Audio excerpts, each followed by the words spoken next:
Ito yung binili ko sa sa Gaisano sa Tubod. Itong grinder ng coffee kasi nag-order ako ng coffee, yung beans ba yung na ako nagagawin ito. So, okay, subukan natin ha. Lagyan ko ha ng kape. Wow. So,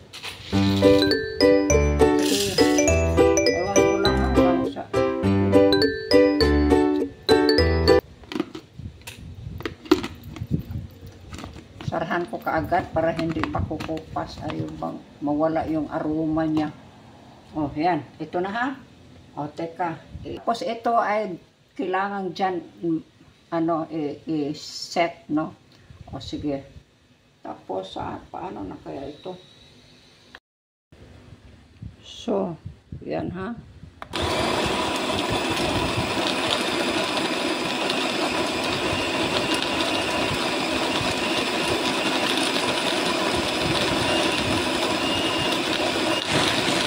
Wow, bango. Ay, bango. Mabango talaga. Ma-inspired ka talagang uminom kung sa kusina mo ay aromatic ang aroma ba ay na-spread ba yung bang hindi mo maiwasan na ma-inlove ka talagang uminom ng kape. Nako. And ito na yung giniling ko.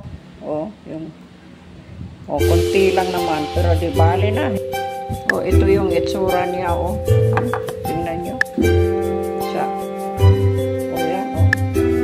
Yan.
Nakapag-decide akong itong gagawin ko kasi itong mga kape natin sa market may mga halo daw pala eh.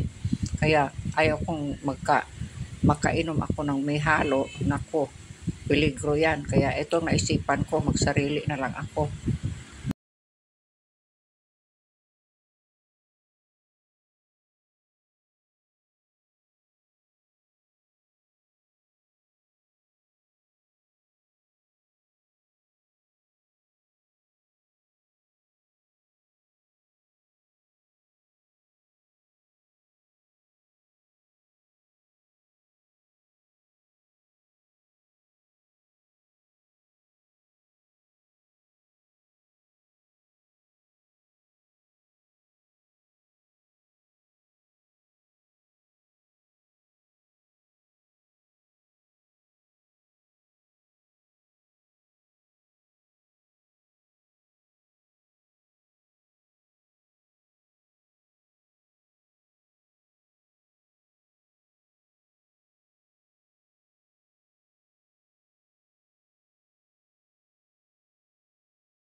may halong ano ba, kahit kung ano-ano ba, ewan ko, hindi ko alam kung anong ihahalo nila, pero gusto ko lang makasiguro na ang iniinom ko ay walang halo kasi baka may ihahalo nilang kape galing sa ibang planeta, baka galing sa Venus o di kaya sa Mars, ewan ko lang. Yun lang ang inaano ko ba. Gusto ko lang makakasiguro ba.